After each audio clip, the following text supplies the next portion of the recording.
Welcome to FAQ Friday. This is Andrew Beach.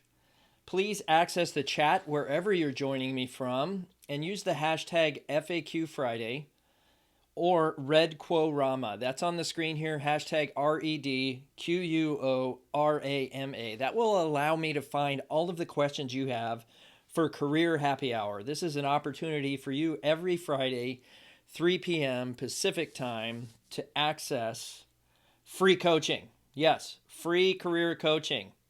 That is absolutely true. So let's go to the next slide here and we'll get started. Hey, welcome everyone. It's Andrew Beach. I am an executive career coach. I help professionals communicate their value to find great new jobs faster. I'm joining you today from the beautiful city of Portland, Oregon.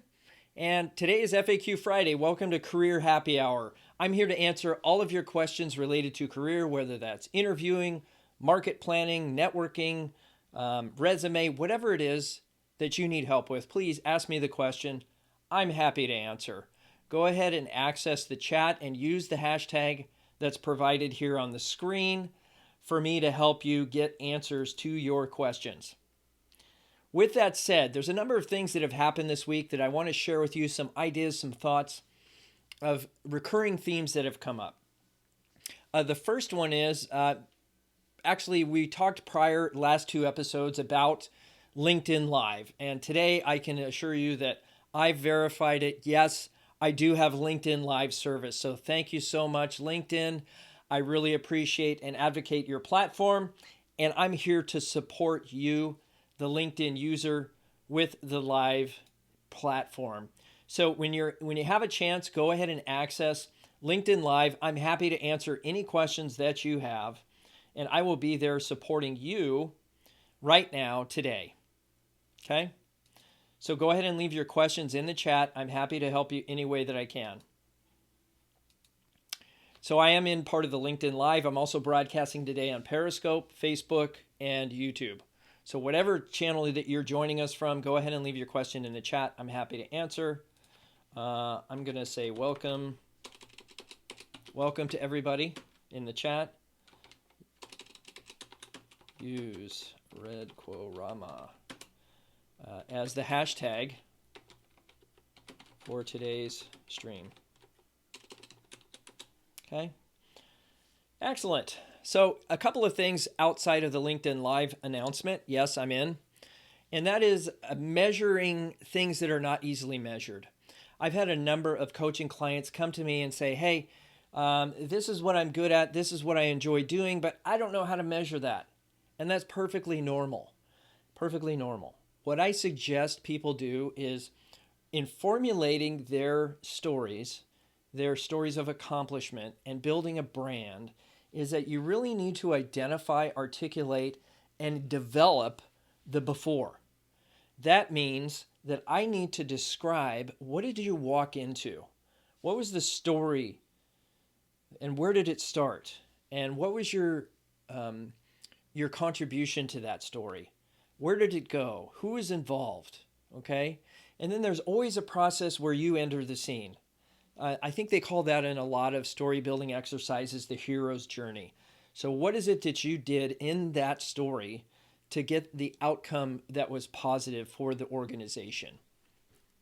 I would encourage you to document as much of that backstory as possible.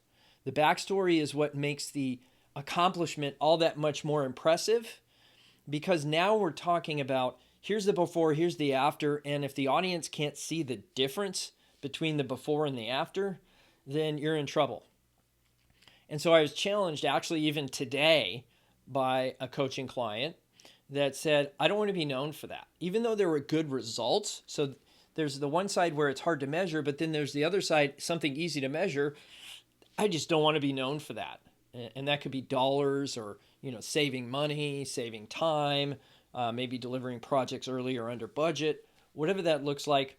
If that's you, then certainly there is a challenge in that process, in that you might have a situation where you're developing solutions for a problem you don't want to solve and positioning you for something you don't want to be. And if that's the case, go ahead and document the story, but then think through how you might be able to use different language to position you as something you want to do.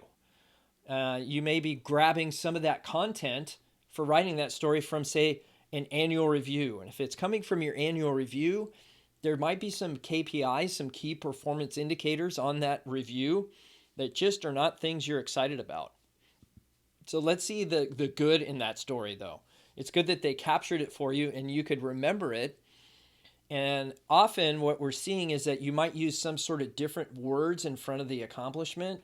So I did X, Y, and Z, and I substantially improved customer service. Or perhaps it's significantly changed the way that we deliver projects across the organization. It was something used as a reference or a platform to improve operations. And sometimes that's how it turns out. So take a look at your stories, see how you can develop your accomplishments and become a little more than you were before in support of your brand. And then there was also a post here on LinkedIn. Let me go see if I can find it because I want to share this with you. I found it really interesting that there's still people out there talking about resume as if resume is the end-all be-all to getting hired somewhere. And the question was posed by a recruiter in my network that said, for those of you in the resume writing business, I'm curious, how does a service write a resume for someone without understanding context around what that particular client is seeking? Makes perfect sense. You want to know what your coaching client wants in their future so that you can help guide them by writing a resume that aligns with their future. Makes sense to me. Resumes and the content need to be aligned with professional goals and objectives. Without knowing this, it's just an editing and proofreading service using a standard template. Well, here's the thing. There's two sides to this process. One is that if you have a good recruiter on the other side, and I would call that the top 1%. A good recruiter would be the top 1% of recruiting. That means 99% of people could care less, truthfully. And so 99% of the people will look at a resume and make a determination binarily. And this isn't a ridicule of the recruitment community, but it's true. We have to get a large pool of candidates down to the handful that can be interviewed by a client. And if that's a retained search firm, then certainly you have a list of clients that you want to make sure you're developing good relationships with, so you don't want to send them crappy candidates, if you will. I get that. The challenge is that if we allow the resume to be the sole tool that we evaluate candidates by, or that we offer a company to substantiate our credentials, then we're at a disadvantage. This whole process of using the interview to determine quality of candidate, there's no correlation there at all. In fact, I'm sure quality of hire has nothing to do with your ability to write a resume. And your ability to write a resume is less indicative of your ability to do that job. And it's something you can pay for. In fact, one of the comments in this thread was this person had spent upwards of $4,000 to have a resume produced for them that generated 0 results. Okay? So what does that mean? Well, that means that we shouldn't rely on a resume as a candidate, nor should we rely on it as solely as a recruiter. So that's something to think about. When you're putting together a resume for yourself, think about it from the perspective of, what are the odds of me getting this role? How do I know? Do I know somebody in the organization that can slide my resume in front of the right person? How do I know that's going to resonate with the audience? Is this the only tool I'm using? If it's the only tool I'm using, I'm at a disadvantage. So communicating your value comes from having relationships with people of trust, so that it makes it easier for them to say yes when you come to them with a resume. In fact, the last time I got hired somewhere, it was a 65-day hiring process, and the resume came middle to end of that process. I had already established value, a little bit of trust with the hiring teams, and I had third-party validation behind me. So if you have referrals, you present yourself in front of these people, you network, you're already at an advantage, because then anything in your resume would only support what you've already told those people. In the flip side, if all I have to go on is the resume, then I have to make a judgment based on your resume. And that's all I have to go on. And that, that may not be who you really are. So I could see how that would work as a disadvantage to you. Again, any questions, go ahead and leave them in the chat. I think it's over on this side, on most of the platforms, on YouTube, on Facebook. Except Facebook might be, it's always on the left for me, on the right for you. Anyway, cameras are funny that way. They switch you around. So I'm going to go into the chat and see if there's any questions. I'll put something in LinkedIn here. Welcome. What questions can I answer?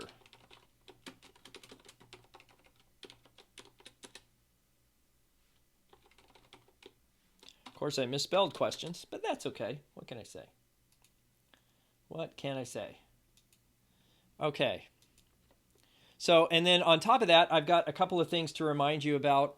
One, I've got a new episode. I'm going to be releasing Keeping Your Network Alive. I'll be doing that over the weekend. And then next week, we're going to have a new episode on jobseekersradio.com that deals with applying too many times to one company. Is that going to create an issue? Is that a challenge? What does that mean?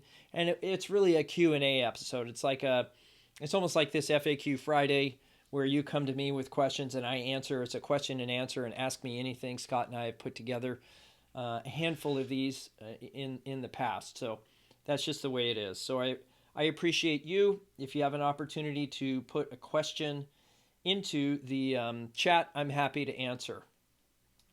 Okay. So the Keeping the Network Alive and then the Q&A episode 58 is going to be released this next week. Okay, any questions out there? Let me know in the chat.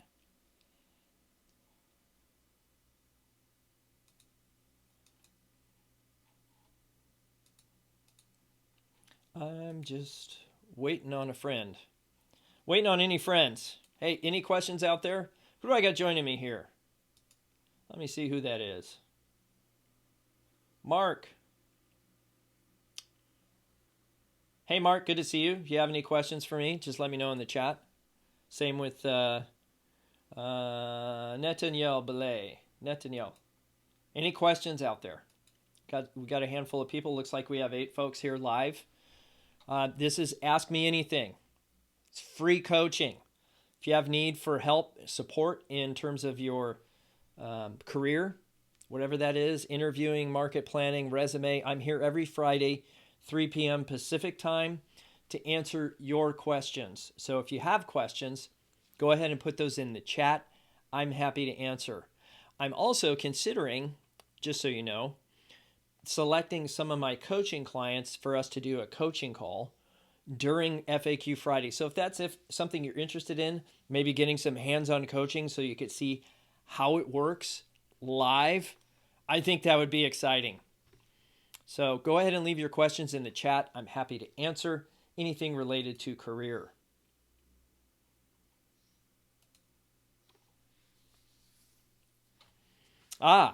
Question in the chat from Ilgelibio. I'm sorry, I probably butchered that. EJ. We'll just call you EJ. Ejiro.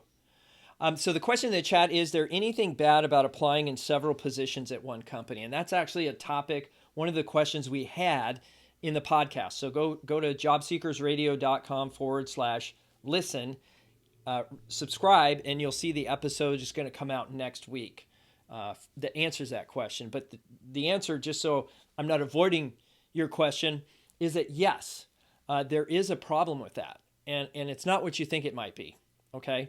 The fact that you're applying a lot of times is really company dependent.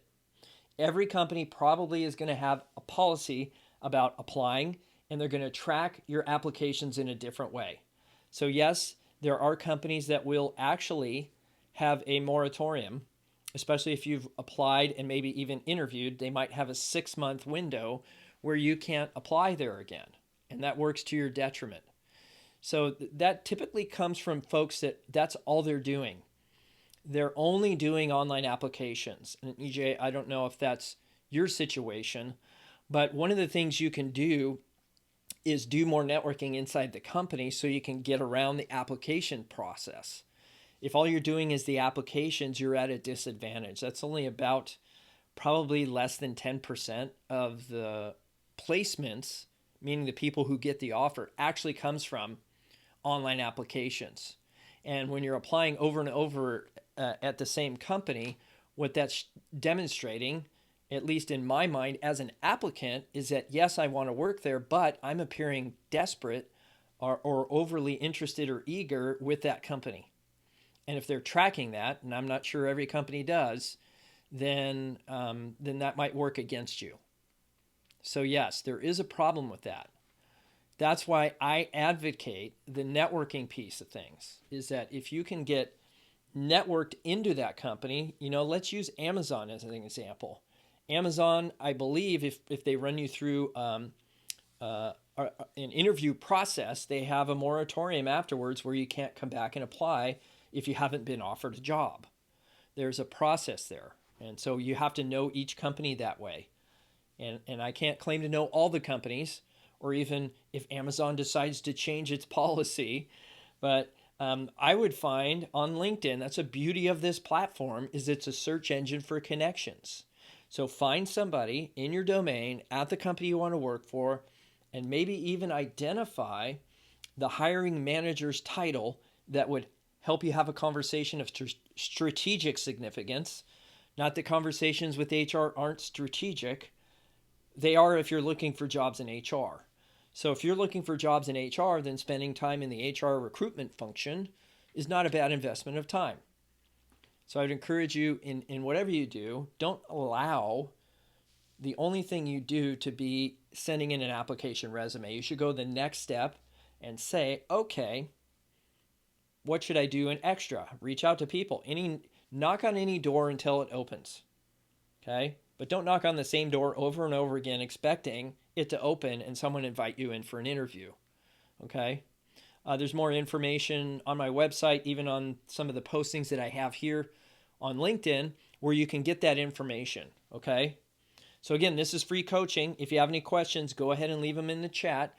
I'm happy to answer anything that you need regarding the resume, online applications like this one, networking, market planning, interviewing, whatever it takes.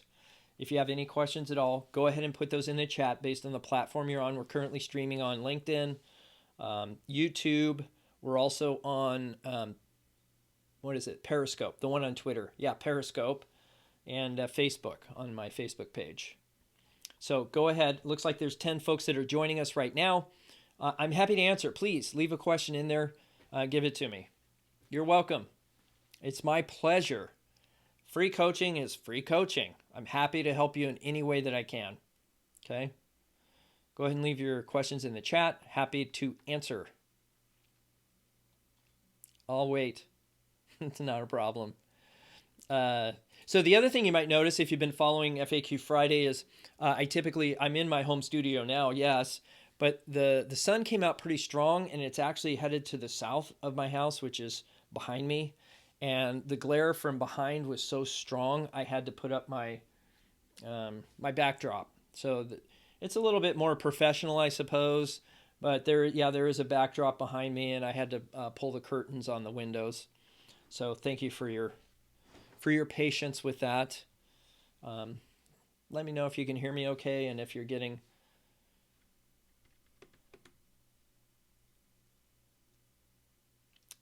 anything else out there. I don't mind staying on as long as there's questions coming in. Happy to answer. We've got 9 people on here. You're telling me the 9 people on here don't have any questions about interviewing, market planning, anything of that nature. Please let me know in the chat. Happy to answer.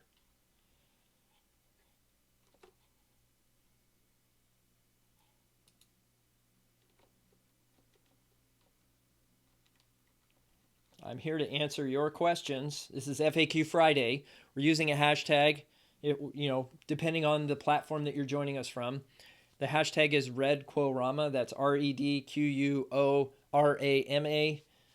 So that's just a hashtag that I put together so that I can track all the questions that are being asked so I don't miss any. If you're watching this on a replay, I want to make sure that I answer your questions as well. So I walked through some of the topics for this week. which included resume. I am on the LinkedIn Live Beta testing this out to see if you're getting value from it. If you are, go ahead and leave a question in the chat. I'm happy to answer it. I also have a podcast. If you're not familiar, I'll go ahead and put the link in the chat. Excuse me, here on LinkedIn.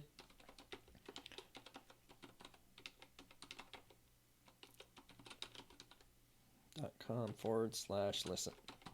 There we go. Okay, Natalia, thank you for putting in a question. I appreciate that.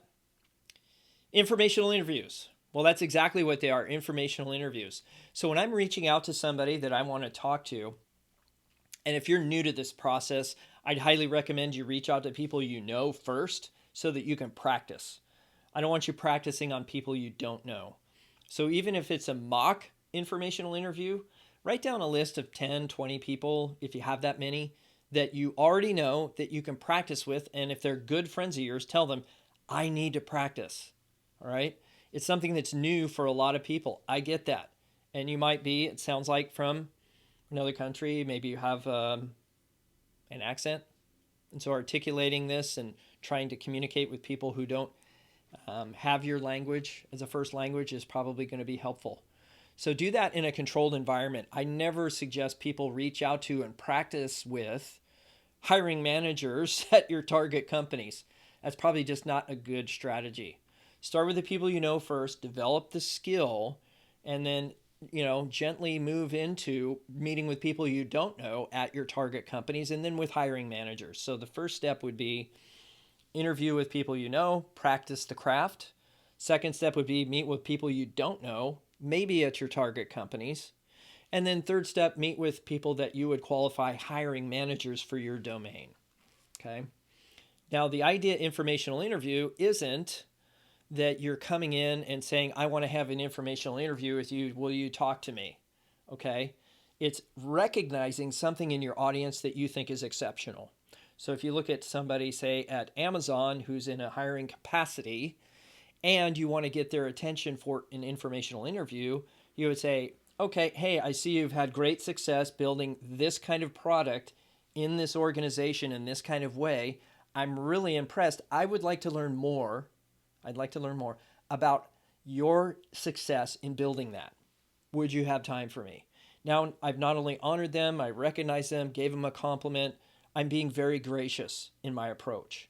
That has nothing to do with me. It has everything to do with them. So making it about them is the approach I would advocate with any informational interview. So that's the craft you want to practice with the people you know first. Okay? So the outreach is the first part. In fact, if you go to jobseekersradio.com, there is a free download there. It's called The Anatomy of a Networking Conversation, which is essentially an informational interview. I would encourage you to download that session. It comes with the companion audio from our podcast. So there's the document and then the audio that goes with it. So you have a chance to do both. So let me see if I can. Yeah, just go to jobseekersradio.com/listen. I've got it in there, but it's one of those things. I think there's a little pop-up if you decide to leave that page. The little pop-up will come up, Natalia, and you'll be able to put your email in there and get a copy of that document. Okay. Thanks for asking. Appreciate that question. If you have a follow-up question, by all means, go ahead and ask. Okay. Appreciate you. Looks like we have 9 people live here. We have a data analyst in the house. Yes, hey, Natalia, I like your headline. Yeah, I like that. What the mind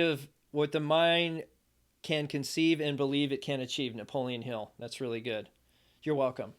My great pleasure. Spread the news. I'm here every Friday, 3 p.m. Pacific time here on the West Coast of the United States. So if you have any questions at all, join me here every Friday. I'll post this every Friday at 3 o'clock. Okay? So there's about 10 folks joining us today. Spread the news. I would like to help many, many more than this. And if there's 10 people on the live stream, by all means, go ahead and enter your question. There's got to be more than one question out there. Well, two questions. Excuse me. I've had two questions so far. Go ahead and ask. I'm ready to answer. Antics with Avery. You know, the first time I put the backdrop you see behind me, the first time I put that down, my dog went underneath of it and almost pulled it down from the ceiling. It was rather comical, but she's coming in and out of the office here, so she might make a cameo. Any questions? Let me know in the chat.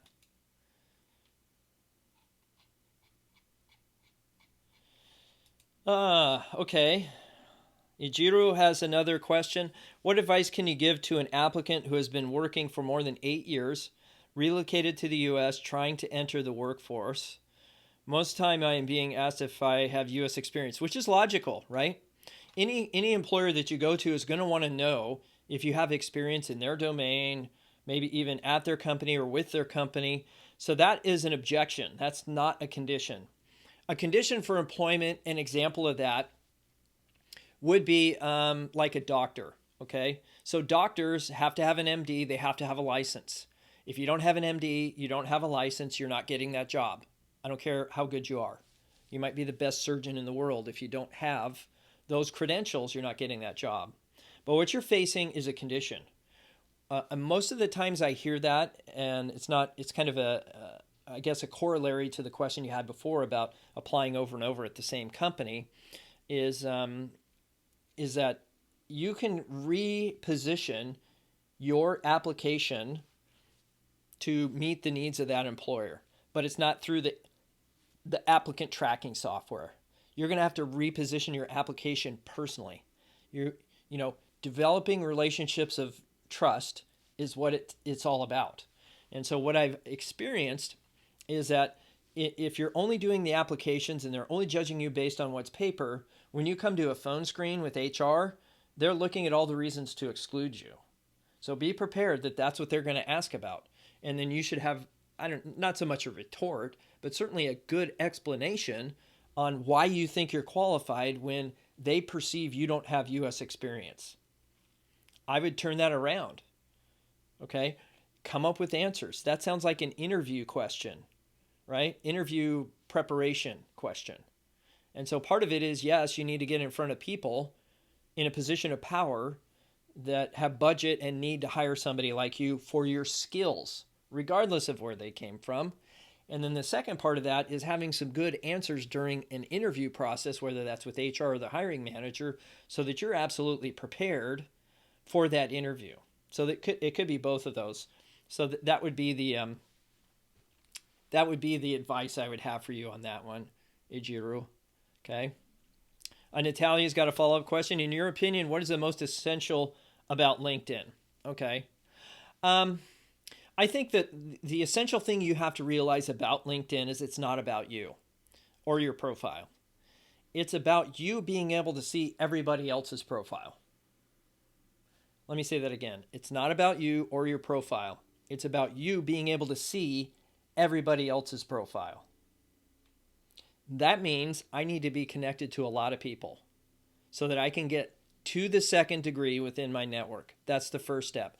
The second step is I can then search and find hiring managers at my target companies, or even customers. If you're looking for customers, it's not any different. Finding a job is a sales process, so it would make sense that you'd want to have a sales approach when you're coming onto the platform. Now, in your case, the essential thing with LinkedIn is if you're looking for a job, then you want to find somebody called hiring manager. And so you probably have a target job title. Let's say that's program manager. Okay, if it's a program manager, then there's probably a director of program management, a senior manager of program management, whatever that looks like, or even a senior program manager that would be doing the hiring. Okay, that would be interviewing, making a decision, having the budget, going to get the budget, working with HR. There's somebody there that's making that hiring decision. Okay, and yes, there may be recommenders, but the idea is that I can see who those people are. Now, if I can see who those people are, I can build a relationship with them, I can influence them, I can send them messages or information that would help them decide on my candidacy, more importantly, in advance of a posted position. Okay, so you're really swimming upstream to find the people and the problems. Okay, now I don't mean problems like a bad thing. I'm talking about problems like, hey, I'm a solution to a problem. And if I see myself that way, the most essential thing on LinkedIn is connecting with those people and having an offline conversation. And so then the profile only comes into the equation, Natalia, when you're reaching out to people you don't know to try to connect with them and have a conversation. And they look at your profile and they say, huh, I don't understand why she's connecting with me. That's why I suggest a personalized message. Okay. But the thing is, when you're on LinkedIn and you reach out to somebody and all you're giving them is a connection request, but you're not customizing the message, all they have to go on is your profile. Okay, so the profile only enters the equation to validate whether or not they should connect with you. That's it. Now, whether or not they have a conversation with you is a totally different story. So I would encourage you to do your best to try to meet other people and with the idea of adding contribution, adding value, finding out by asking questions during an informational. What are their problems? What are their challenges? What are they facing? How are they facing it? What is their career path? There's a lot of things that we could solve in both of your questions, actually. That and I would suggest you download the Anatomy of a Networking Conversation. You can find that document on jobseekersradio.com/listen. That's where you can subscribe to the podcast. And then there's a free download there. Everything that I mentioned to you is free. This session is free. This is free coaching. Take advantage of it, okay? So thank you for that question, Natalia. Happy to have you. Looks like we're down to 8 people. Okay, I've been on about half an hour and I've answered a handful of questions. Go ahead and share this particular video with your network. I'd be happy to answer their questions too. Let them know I'm live every Friday at 3 p.m. Pacific time to answer their questions regarding career. All right, have a great weekend, everybody. Enjoy your happy hour. Take care.